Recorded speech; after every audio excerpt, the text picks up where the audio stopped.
almost an SWB academy, stands with other new structures in the centre of Bilston.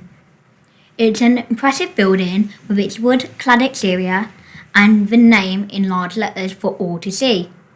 Inside, its cathedral-like atmosphere is bright and airy, with wide stairs leading to the top of its 4 floors. It's a far cry from the 2 schools that join together to form.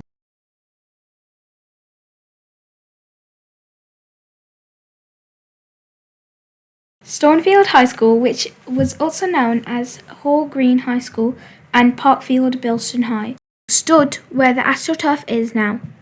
The school was still being used when this new building was under construction. The staff and students were able to see their future being built as they sat in class.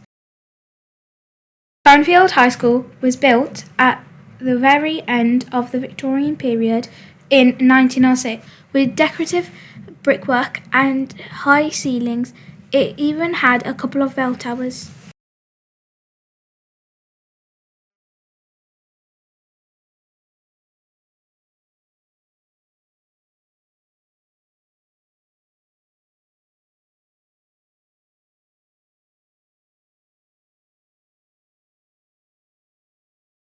It was a great school, to be honest with you. It was very open plan. It was a massive building. When I was there was a primary school also at the end of it that got burnt down, I think. We used to have to go have all your lessons in the main building, and then you'd walk down the slope across the fields right the way to the back to the dinner hall, and you'd have to line up outside in the rain and the snow. I also remember the canteen, so we had the school canteen. They only used to let like a couple of children in at a time because there was always fights in there, and they used to give them paper plates with plastic forks and spoons because they couldn't trust them with the knives, so they didn't get knives. Even the dinner halls, that was at the bottom of the field. So I can remember coming out of a lunch on the bell would ring, and we used to run down the side of the lane to get first in the dinner queue, because that was a completely separate building. It was a big old prefab building. I left there and I returned in 2004 as a site manager, and that was then Parkfield High School.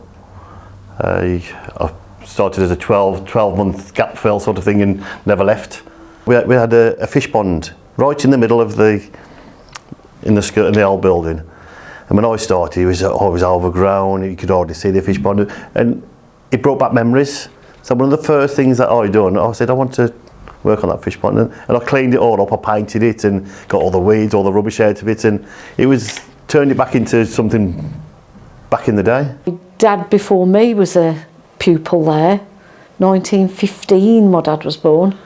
So, and then when I went to have a look around the school, there was all cabinets with cups in, and my dad's name was on the cups. So I'd love to know what happened to those, because I'd love to see one of those. But yeah, so he should have gone to play for Portsmouth at football, but he had 8 siblings and they didn't get much money then for football, so he had to get a job. So that was a no, but all the cups was there with his names on. Brian, the old caretaker, Brian Evans, he said to me, he says, no one's looked after that for years and years, we'll leave it alone. And I thought, well, let's get it up and running. And when I started cleaning it out, there's all fish in there. Nobody had fed them for about 10 years. And I remember when the school was being knocked down, we spent days trying to chase these fish out of the water, and staff was taking them home to the ponds. But then it went to a junior, infant and junior school, and I went there, and then up feeder school into the Hall Green, one of the feeder schools into Hall Green, because they was adjacent to each other, right slap back in the middle of each other. I went there from 77 to 82. Obviously, time there was, I enjoyed my time there, to be quite honest, looking back on it. School days are the best days of your life. Made a lot of friends there, some I'm still in touch with. Smacking was allowed when I was at school, so I had my fingers in the desk a few times with the wooden lid dropped. That's how they used to do that sometimes. Boys had the cane. I'm not one that was saying that I was a good lad, because I did get the slipper, I did get the cane, because it was called, the teachers would be able to lay hands on you that time. So there was a cane for disciplinary, there was a slipper, ruler, and mostly anything board rubber if that was at hand to the teachers as well. Throw the board rubber at you a few times. I had that bounced off my head a few times if you just look in the wrong way. Oh, I could draw a map of it. It's quite vivid, the building is. The science labs was up some stairs. You had to go upstairs to do science, and there's cooking rooms there. But then when it was things like art, we used to do pottery as well them days. It was art, pottery. We used to have to walk in our lunchtime all the way down to nearly the Birmingham New Road where the other school was, the annex. It was part of All Green, but it was on a different premises. So in our lunchtime, you had to spend your lunch, quickly get your dinner, and then walk all the way down there to get to school on time. And typing, when girls had to do typing, was down there. Art, all art was down there. Pottery, like hands-on things down there. So we used to go through a little gate right at the back where the dinner hall was, walk across some derelict fields, and I just remember heaps of soil, but it was black, so whether it come from the steel works, we used to walk all across there, all the way through no man's land. You wouldn't do it now. Cross the brook, we used to jump the brook and then get into the annex that way. This weekly 2-mile round trip walk was a regular part of students' life. It was completely unsupervised. It's difficult to imagine this sort of responsibility being given to students now, given that our roads are much busier and safeguarding has been put into place in recent years to protect young people. It was really old, like it was extremely old. I used to think it was haunted. I mean, there was no sign of any ghosts or anything, not that I saw or heard, but it was like really old. It was freezing cold. It was just a really old, raggedy building, really. It was always had smashed windows, so every day, like the caretakers had to come and fix the windows, put some board up until they could get the windows fixed. So it was kind of that kind of school, really, really old. The classes was tiered like they are now, in like the higher classes to the lower classes, and I was in the top bands. So academically, I was fine and I was good, and I'd got quite a strict dad. So if anything gone home, there would have been problems. But I think the teachers were so strict, some of them, you were scared to speak to them. So I do remember a maths teacher, and I was scared of him. So if you didn't do your homework, you'd be in trouble, a lot of trouble. And I remember the once I was really stuck, so I got my cousin to help me, who was older than me, and I got it done. And that's when I had my fingers in a desk, because he kind of knew I didn't do it. And so I got into trouble for that. And then on another occasion, the same teacher ripped my work up because he said I couldn't have done it, but I did actually do it. And I remember thinking, oh, I did do that, and I had it ripped up. And so there is bad memories, and then there's also incredibly good at swimming. So by the time I was 12, I'd got all my golds, all my life-saving things, really stood out for swimming, and I should have carried it on. I enjoy sports because I played for every school team that was going. Football was my passion. I played rugby as well, cricket as well, athletics, done that as well, and baseball and badminton as well. So it was quite any team that was going, I was used to trial out for, and normally I was used to get into it. I was captain of the football team in my first year at Hall Green. So that was good. There was no like safeguarding as such as there is now, so you was allowed out round the town dinner time and go to the chip shop and get your chips and your sweets and then come back. A lot didn't come back, you'd have the afternoon off, but yeah, my dad was quite strict, so I came back.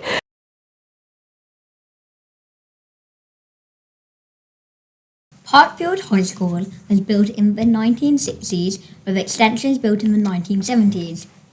In the 80s, the main building had to be rebuilt due to mines in the area.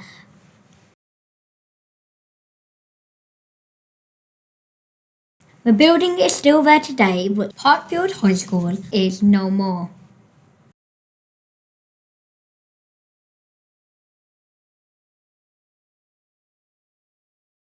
we had a resident caretaker. Do you remember when they had resident caretakers in houses? And our resident caretaker was quite a funny chap. And one day the school staff, because the school staff had quite a few teams after school, like their football team and that, they'd had a football match. And the football, towards the end, had been kicked onto the top of the swimming pool. And one of the members of staff, they all went home, and one of the members of the staff thought, oh, I'll get the ball off the roof. Got on the roof, couldn't get off the roof, and trying to get off the roof, some people in nearby houses saw someone on the roof. So they phoned the police, and they went to the police. The police came and said, what are you doing there? And he said, I'm a member of staff, I'm just going to get this. And the caretaker obviously came out because he was by the house, and they said, this man on the roof, he says he's a member of staff. Can you confirm that? And Mr. Walker, the caretaker, looked at him and said, I've never seen him before in my life. I don't know who he is. I've never seen him. And he allowed them to take him to this member of staff, whose name I won't mention, to the gate before he said, actually, I do know who he was. Going into my first lesson, and it was creative writing, and I was told about this one student, Ryan Forrester. I remember his name vividly, and they went, you'll have a nightmare with him, he'll refuse to take off his cap, he'll refuse to do anything that you ask, and it was very much this kind of negative impression. And I remember this first student walked in, multiple students were wearing caps at that point, so it was hard to distinguish who he may have been. There certainly potentially wasn't the immediate rigour walking around the building, the old school building of floors and corridors. I went, good morning, sweetheart. I said, come on in, take a seat. I said, just take your cap off.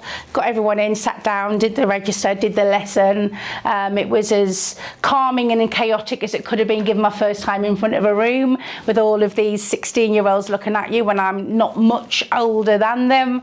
But they received me very well. Did the register, kind of walked down, and you're trying to look at the names and look at the faces to know who matches because you don't know them.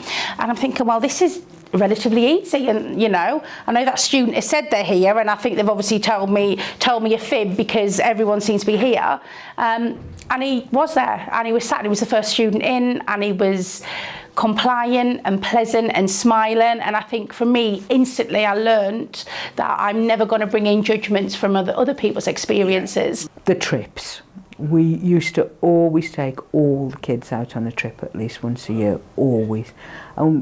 Because of the catchment area we had, for quite a lot of kids, they'd never been to Seaside. They didn't know what Seaside was or anything like that.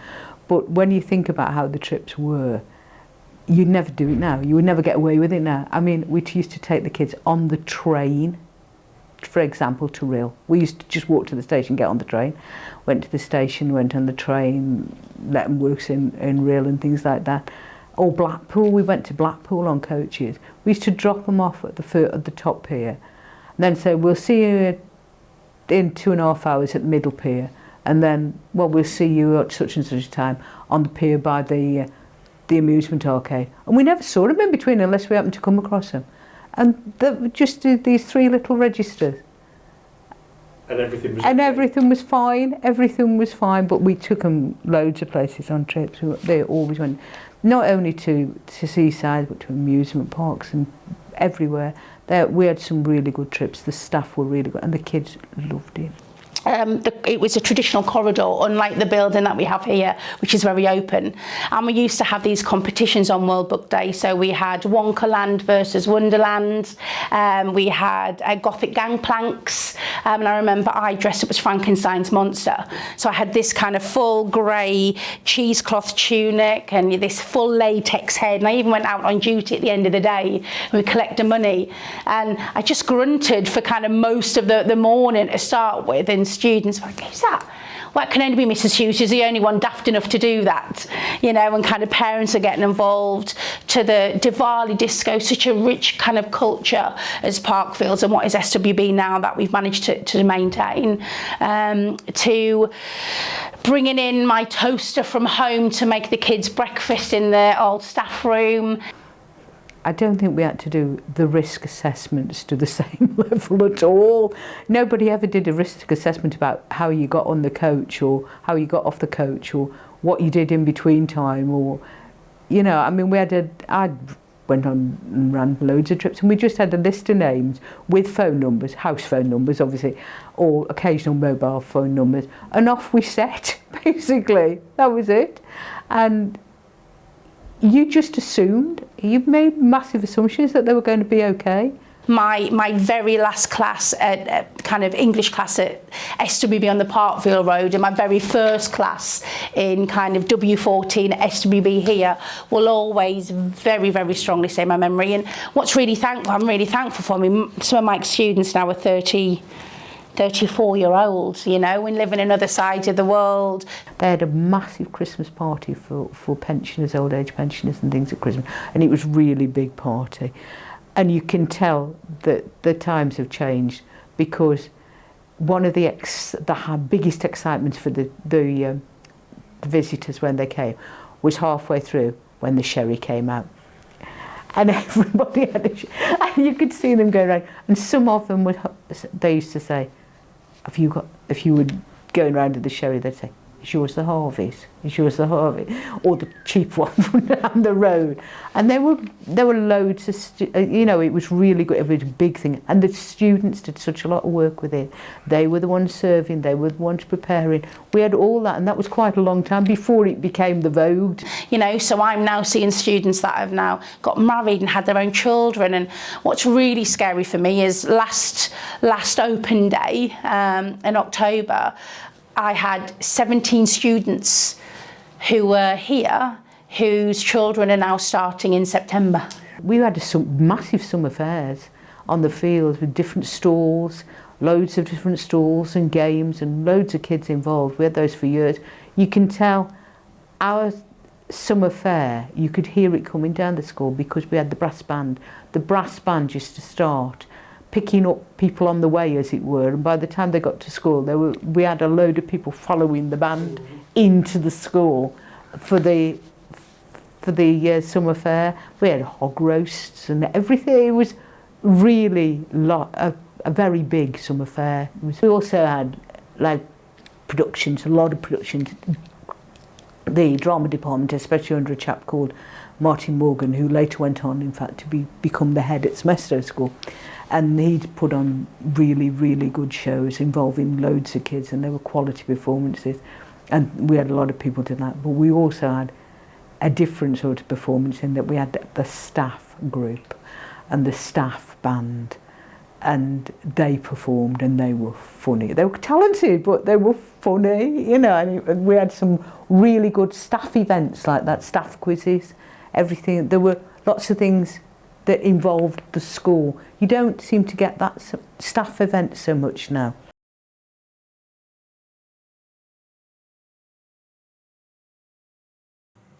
Initially, Hall Green was merged with Colton High School, meaning students from Hall Green were bused to Colton for some of their lessons. However, Colton decided that they no longer wished to continue the link.